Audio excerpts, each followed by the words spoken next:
स्वागत है दोस्तों आप सभी का आपके अपने YouTube चैनल नेक्स्ट परीक्षा गुरुकुल पर। दोस्तों इस वीडियो में हम 30 महत्वपूर्ण प्रश्न देखेंगे जो कि होगा CDP से और आपके झारखंड टेट एग्जाम के लिए जो कि इम्पोर्टेंट रहने वाली है।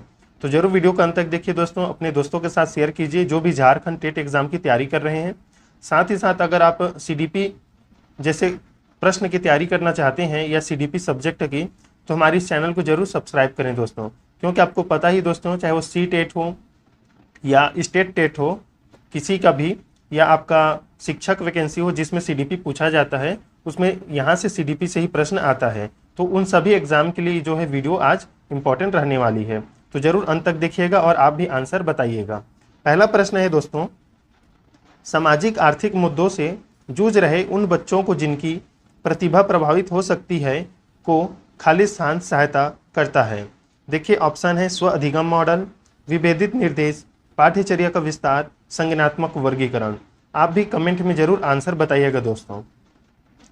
तो देखिए इसका सही उत्तर क्या हो जाएगा, जो सामाजिक आर्थिक मुद्दों से जूझ रहे हैं और जिनकी प्रतिभा प्रभावित हो सकती है उसको दोस्तों स्व अधिगम मॉडल जो है सहायता प्रदान करता है। ऑप्शन फर्स्ट ही सही हो जाएगा। स्व अधिगम मॉडल दोस्तों जिसमें स्वयं से मतलब उसमें अधिगम के लिए जो है प्रावधान रखा जाता है, तो आप इस तरह से आप इसे समझ सकते हैं। दूसरा प्रश्न देखिए दोस्तों, आप भी बताइए इसका आंसर। सीखने का वह मॉडल जो बच्चों की सृजनात्मकता को उत्प्रेरित करता है क्या कहलाता है? बैंकिंग मॉडल, रचनावादी मॉडल, प्रोग्रामिंग मॉडल या उपरोक्त में से कोई नहीं। सीखने का वह मॉडल जो बच्चों की सृजनात्मकता को उत्प्रेरित करता है, तो देखिए सही उत्तर हो जाएगा दोस्तों ऑप्शन बी, रचनावादी मॉडल इसे कहा जाता है। रचना मतलब निर्माण करना, तो सीखने वाला यही जो है मॉडल है, क्योंकि सृजनात्मकता से संबंधित क्या होता है दोस्तों, मतलब रचना करना, जहाँ पर बच्चों द्वारा सृजनात्मकता जो है सृजनात्मक चिंतन किया जाता है, ये जो है रचनावादी मॉडल में ही किया जाता है, जिससे वो अधिक सीखते हैं, तो इसे ही सीखने का मॉडल कहा गया है। तो ऑप्शन बी सही उत्तर हो जाएगा। तीसरा प्रश्न देखिए इंपॉर्टेंट है, जन्म के समय लगी चोट या भ्रूण क्षति की वजह से आई मानसिक मंदता क्या कहलाती है? जैविक मंदता, पारिवारिक मंदता, आकस्मिक मंदता या चिकित्सा मंदता। सही उत्तर क्या रहेगा? तो देखिए जन्म के समय लगी चोट या भ्रूण क्षति की वजह से आई मानसिक मंदता क्या कहलाती है दोस्तों? तो यह कहलाती है दोस्तों चिकित्सा मंदता। ऑप्शन डी इसका सही उत्तर हो जाएगा। देखिए दोस्तों झारखंड टेट के लिए हमारे चैनल को जरूर सब्सक्राइब कीजिए, क्योंकि हम आपके लिए CDP का जो है पूरा फुल वीडियो जो है लाएंगे इसी चैनल पर, तो जरूर सब्सक्राइब कीजिए। आपके एग्ज़ाम जो है दोस्तों अगले ही माह है, तो CDP जो है आपको इसमें फोकस कीजिए, क्योंकि आपको पता ही है प्रत्येक सब्जेक्ट में जो है आपको पासिंग जो है नंबर इसमें लाना है दोस्तों। पियाजे के अनुसार संज्ञानात्मक बाल विकास की कितनी अवस्थाएं है दोस्तों? ऑप्शन है 3 अवस्था, बी 4 अवस्था, सी 5 अवस्था या डी 6 अवस्था। तो सही उत्तर क्या रहेगा दोस्तों? जीन पियाजे के अनुसार संज्ञानात्मक बाल विकास की कितनी अवस्थाएं हैं? तो देखिए दोस्तों इसकी जो अवस्था है वो 4 अवस्थाएं हैं। कौन कौन सी है दोस्तों? तो पहला है संविधि पेशी अवस्था, दूसरा क्या है पूर्व संक्रियात्मक अवस्था, तीसरा है दोस्तों मूर्त अवस्था और चौथा है अमूर्त अवस्था। पहला है संविधि पेशी अवस्था का जो आयु है वो 0 से 2 वर्ष है, पूर्व संक्रियात्मक का 2 से 7 वर्ष है दोस्तों। तीसरा जो है मूर्त अवस्था इसका है 7 से 11, और जो अमूर्त अवस्था है जिसको औपचारिक अवस्था भी कहा जाता है इसका है 11 से ऊपर दोस्तों। याद रखिएगा जीन पियाजे ने 4 अवस्थाएं दी है और इन्होंने बच्चा को बालक को या बच्चे को जो है सक्रिय रूप में माना है, सक्रिय माना है, और नन्हा वैज्ञानिक भी पियाजे ने ही कहा है। तो इन सभी बातों को आप याद रखिएगा। 5वां प्रश्न देखिए, निम्नलिखित में से सभी संश्लेषण के उदाहरण हैं? निबंध लिखना, भाषण देना, प्रमेय सिद्ध करना, चित्र रंगना। सही उत्तर क्या रहेगा दोस्तों?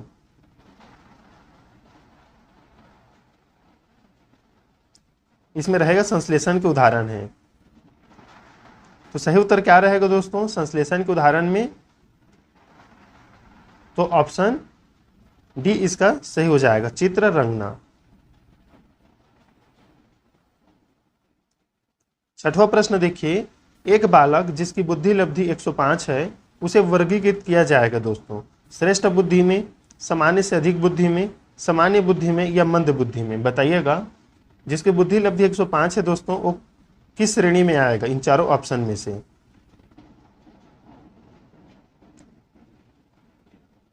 तो देखिए दोस्तों, ये आएगा सामान्य बुद्धि में, ऑप्शन सी इसका सही उत्तर हो जाएगा, क्योंकि लगभग 90 से जो दोस्तों 110 है, ये सामान्य बुद्धि के अंतर्गत आता है। चलिए देख लेते हैं हम बुद्धि का जो है इसमें।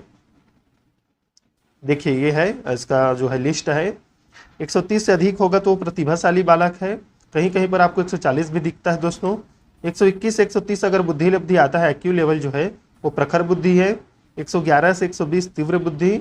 91 से 110 देखिए दोस्तों सामान्य बुद्धि है। 81 से 90 मंद बुद्धि।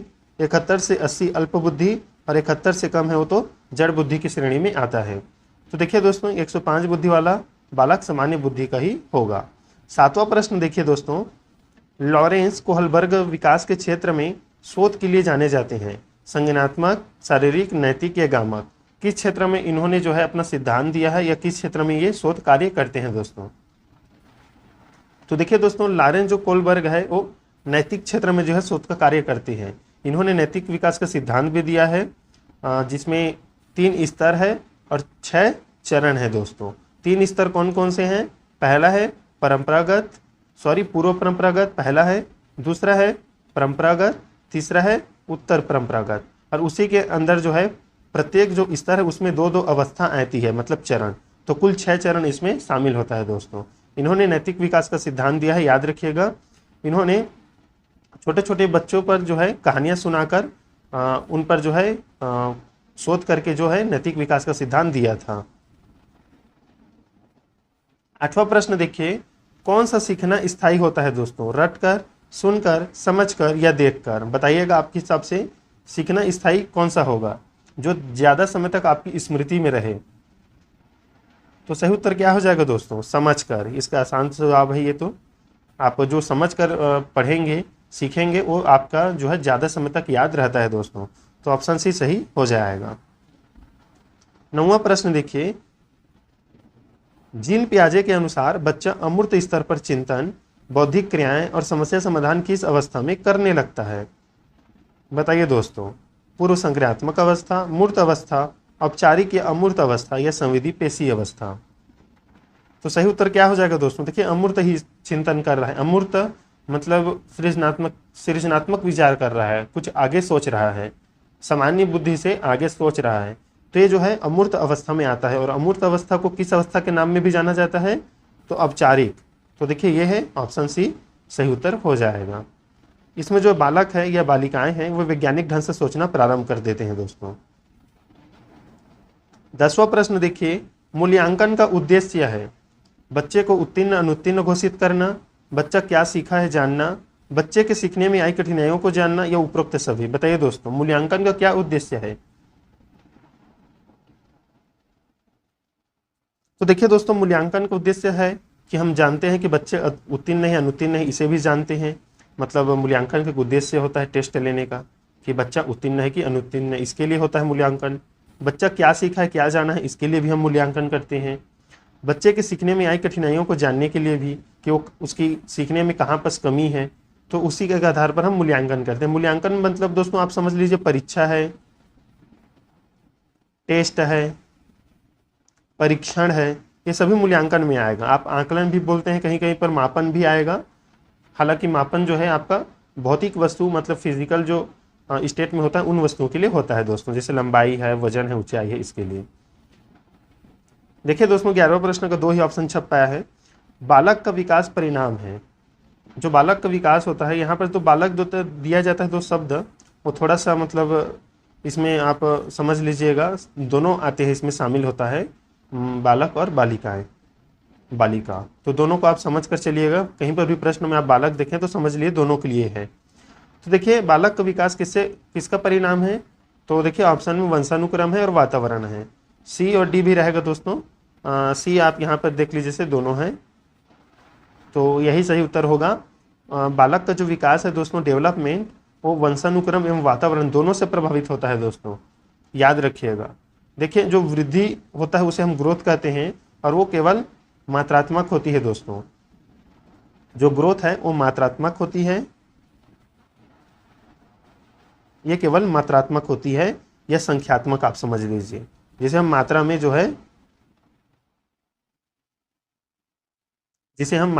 है मापते हैं, ऊंचाई लंबाई ये जो है वजन से संबंधित है और शरीर के विकास से संबंधित है।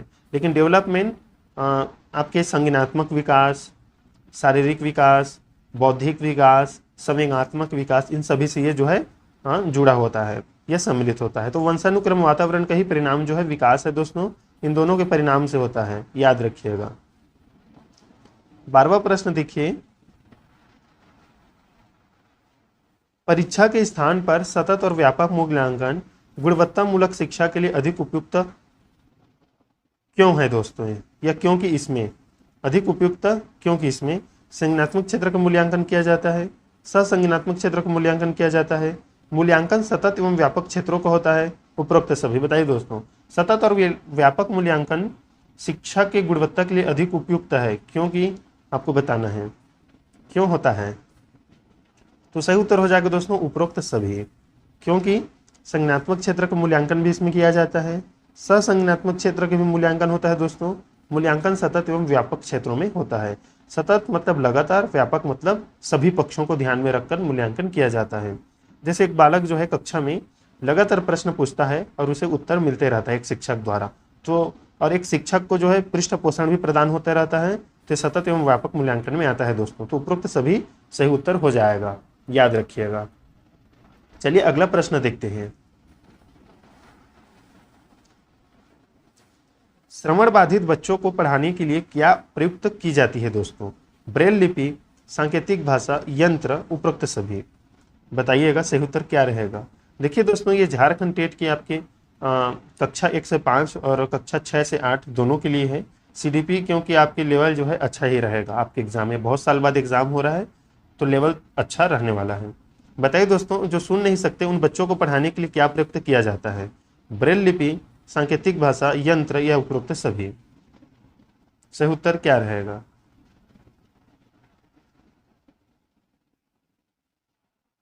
तो देखिए दोस्तों, जो सुन नहीं पाते हैं उन्हें सांकेतिक भाषा से पढ़ाया जाता है दोस्तों। तो ऑप्शन बी सही उत्तर हो जाएगा, संकेत के माध्यम से।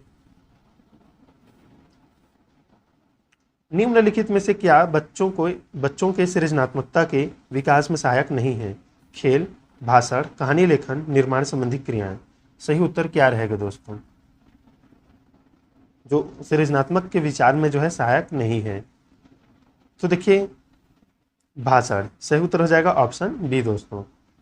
खेल जो है उनकी सृजनात्मकता का विकास करता है, कहानी भी और निर्माण संबंधी क्रियाएं भी, लेकिन भाषण नहीं करता दोस्तों, क्योंकि भाषण एक पर्टिकुलर जो है रटे रटाया हुआ होता है और ये जो है सृजनात्मकता का विचार नहीं मतलब विकास नहीं करता है, याद रखिएगा। 15 नंबर प्रश्न है, मोस्ट इंपॉर्टेंट है आपके एग्जाम के लिए। बुद्धि के द्विखंड सिद्धांत का प्रतिपादन किसने किया है? स्पीयरमैन, थर्स्टन, गिलफोर्ड या गेने। सही उत्तर क्या रहेगा दोस्तों? तो देखिए दोस्तों, बुद्धि के द्विकारक सिद्धांत या द्विखंड सिद्धांत का प्रतिपादन जो है स्पीयरमैन ने किया है। स्पीयरमैन ने किया है और 3 कारक सिद्धांत भी इन्हीं के द्वारा जो है दिया गया है। एक कारक सिद्धांत अल्फ्रेड बिने अल्फ्रेड बिने द्वारा दिया गया है, एक कारक सिद्धांत, और एक है अल्फ्रेड बिने, और एक का नाम भूल रहा हूँ दोस्तों, बताइए कमेंट में क्या रहेगा। अल्फ्रेड बिने और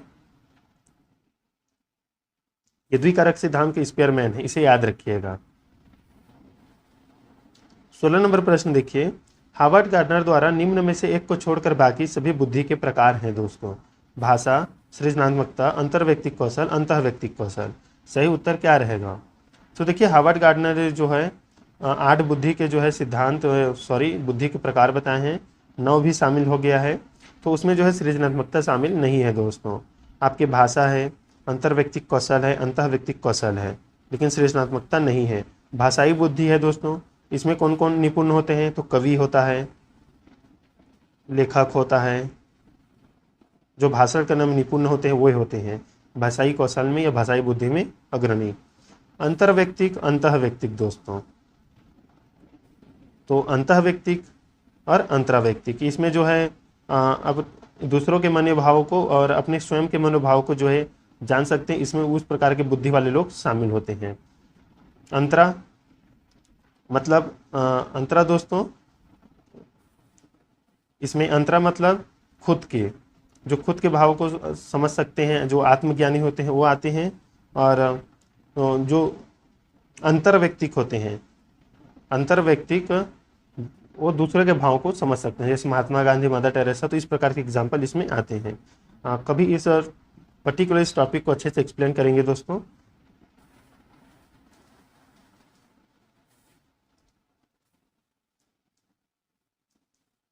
बिग व हंट के अनुसार खाली स्थान की विशेषताओं को सर्वोत्तम रूप से व्यक्त करने वाला एक शब्द है परिवर्तन।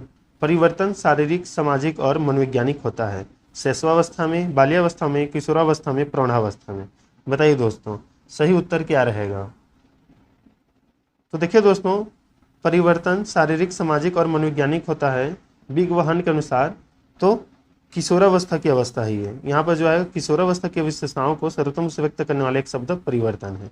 तो बिग व हंट के अनुसार इसे याद रखिएगा, ये जो डेफिनेशन है, आपको परिभाषा दिया गया है, या ये जो कथन है वो बिग एवं हंट द्वारा दिया गया है, और यहाँ पर किशोरावस्था आएगा, इसे याद रखिएगा, जिसमें परिवर्तन एक मूल शब्द है दोस्तों। 18वां प्रश्न देखिए, शिक्षा में फ्रोवेल का महत्वपूर्ण योगदान था खाली स्थान का विकास। व्यावसायिक स्कूल, पब्लिक स्कूल, किंडरगार्टन या लैटिन स्कूल। तो सही उत्तर क्या होगा दोस्तों, आपको पता ही होगा, किंडरगार्टन। ऑप्शन सी जो है सही उत्तर हो जाएगा। एक बच्ची को उसके पिता चहलकदमी करा रहे थे। बच्ची जानती थी कि चिड़िया जैसी चीजें होती है, परंतु उसने कभी पतंग को नहीं देखा था। पतंग को देखकर उसने कहा, चिड़िया को तो देखो। उसके पिता ने कहा, यह एक पतंग है। यह उदाहरण दिखाता है दोस्तों सम्मिलन, समायोजन, संरक्षण, वस्तु प्रदर्शन। बताइए दोस्तों सही उत्तर क्या रहेगा।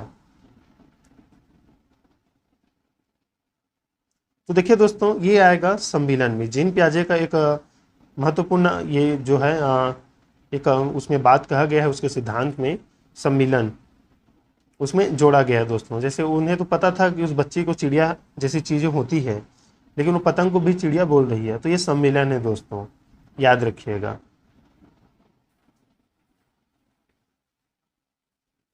सीखने का क्लासिकल कंडीशन मतलब सिद्धांत प्रतिपादित किया था। क्लासिकल कंडीशन दोस्तों,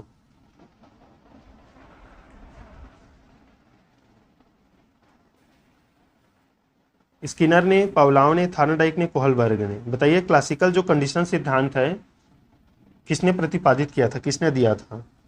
तो सही उत्तर हो जाएगा दोस्तों पावलाव। कुत्ते पर जो है प्रयोग किया गया है, ये क्वेश्चन आपके एग्जाम में देखने को मिल सकता है, इसे याद रखिएगा।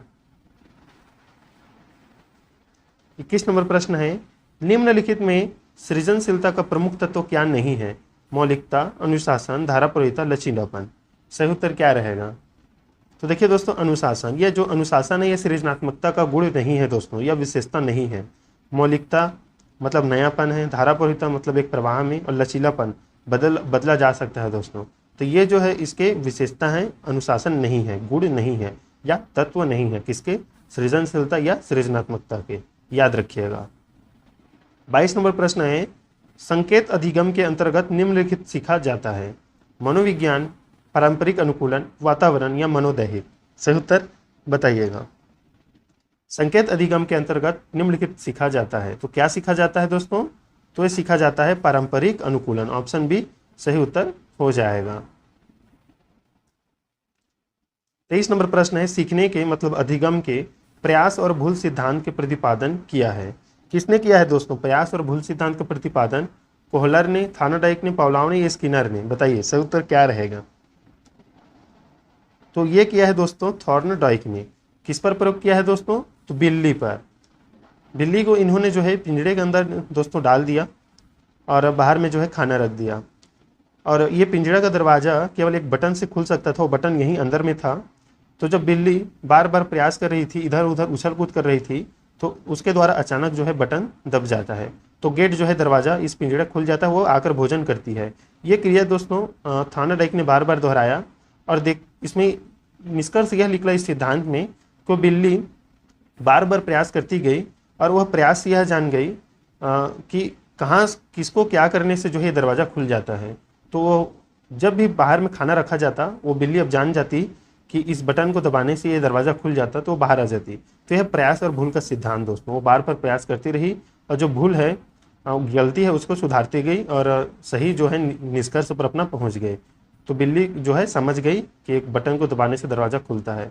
तो प्रयास और भूल का सिद्धांत जो है इसी पर आधारित है। तो थॉर्नडाइक इसका सही उत्तर हो जाएगा। 24 नंबर प्रश्न है, एक कक्षा में व्यक्तिक विभिन्नताओं के क्षेत्र हो सकते हैं। रुचि के, सीखने के, चरित्र के, उपरोक्त सभी के। बताइए दोस्तों, व्यक्तिक विभिन्नता, जैसे एक कक्षा में बहुत से धर्म जाति के लोग आते हैं दोस्तों, तो उन विभिन्नताओं को स्वीकार करना हमारी कक्षा में मतलब एक शिक्षक की जिम्मेदारी होती है और सभी की जिम्मेदारी होती है। तो उसके क्षेत्र क्या क्या हो सकते हैं आपको बताना है। तो देखिए दोस्तों, सही उत्तर है ऑप्शन डी, रुचि, सीखना और चरित्र इसके क्षेत्र है दोस्तों, याद रखिए इसे। 25 नंबर प्रश्न देखिए, एक 13 वर्षीय बालक बात बात में अपने बड़ों से झगड़ा करने लगता है और हमेशा स्वयं को ही सही साबित करने की कोशिश करता है। वह विकास की किस अवस्था में है? प्रारंभिक बाल्यावस्था, किशोरावस्था, युवावस्था या बाल्यावस्था? सही उत्तर बताइए दोस्तों।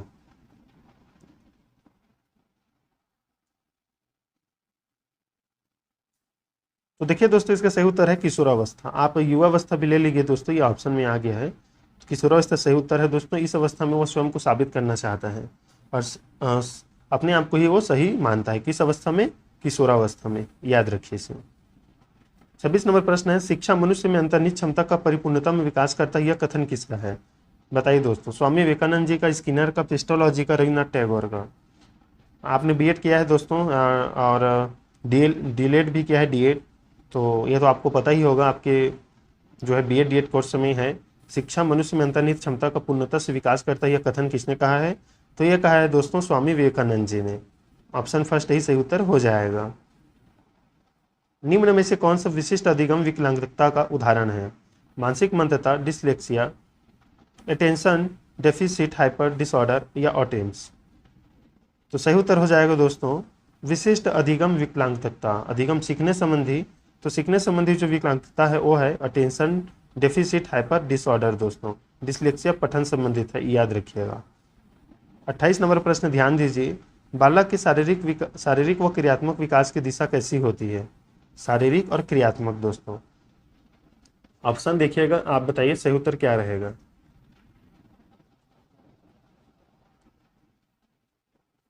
देखिए इसका सही उत्तर हो जाएगा दोस्तों ऑप्शन बी, सिर से पैर तथा शरीर के मध्य से बाहर की ओर। जैसे कोई बालक है दोस्तों, तो सबसे पहले उसका सिर का विकास होगा, फिर नीचे की ओर आएगा पैर की ओर। सिर का जो है विकास पहले होगा, फिर अगर इसे हम मध्य माने तो शरीर के मध्य से बाहर की ओर विकास होता है दोस्तों। अगर इसे हम हाथ माने तो हाथ की जो अंगुली है दोस्तों, यहाँ पर विकास जो है अंतिम रूप में होगा। तो विकास ऐसे जाएगा, मध्य से बाहर की ओर और ऊपर से नीचे समझ लीजिए, या सिर से पैर की ओर। आप इसे याद रखिएगा, आपके सीटेट एग्जाम के लिए भी इंपॉर्टेंट रहता है। सीखना व्यवहार में उत्तरोत्तर सामंजस्य की प्रक्रिया, यह कथन किसका है? क्रो, पियाजे, स्किनर, कोहलर? सही उत्तर बताइएगा। सीखना व्यवहार में उत्तरोत्तर सामंजस्य की प्रक्रिया है, यह कथन किसका है? तो सही उत्तर हो जाएगा दोस्तों, यह कथन है दोस्तों स्किनर का। ऑप्शन सी सही उत्तर हो जाएगा। मतलब जो हम सीखते हैं दोस्तों उत्तरोत्तर सामंजस्य की, मतलब हम जैसे जैसे सीखते जाते हैं तो जो हम सीखे रहते हैं उसमें ये सामंजस्य स्थापित करता जाता है। उत्तरोत्तर मतलब आने वाले। तो ये जो कथन है स्किनर ने कहा है। इस वीडियो का लास्ट प्रश्न दोस्तों, सामाजिक अधिगम आरंभ होता है अलगाव से, भीड़ से, संपर्क से, दृश्य श्रव्य सामग्री से? बताइए दोस्तों, सामाजिक अधिगम, सामाजिक रूप से हम कब सीखना प्रारंभ करते हैं? क्या हम दूरी से सीखते हैं, अलगाव से? क्या भीड़ से सीखते हैं? क्या संपर्क से? क्या दृश्य श्रव्य सामग्री से? क्या हो जाएगा सही उत्तर? हो जाएगा दोस्तों का सही उत्तर क्या? संपर्क से। दूसरों के साथ अगर हम संपर्क में आएंगे, समाज में ही किसी व्यक्ति से मिलेंगे, बड़ों से छोटों से, तो हम सीखेंगे दोस्तों। तो संपर्क जरूरी है। तो ये थे दोस्तों इंपॉर्टेंट 30 प्रश्न। कैसा लगा दोस्तों प्रश्न बताइएगा कमेंट में, और आप आंसर जरूर बताइएगा 30 में आपने कितना सही किया है। और पढ़ाते दौरान ही आप आंसर दे सकते हैं दोस्तों। और झारखंड टेट के लिए आप हमारे इस चैनल को जरूर सब्सक्राइब कर लीजिए। अपने दोस्तों के साथ जरूर शेयर कीजिए दोस्तों इस वीडियो को, ताकि सभी के पास पहुंच पाए। मिलते हैं दोस्तों अगली वीडियो में अच्छे प्रश्नों के साथ। तब तक के लिए दोस्तों धन्यवाद।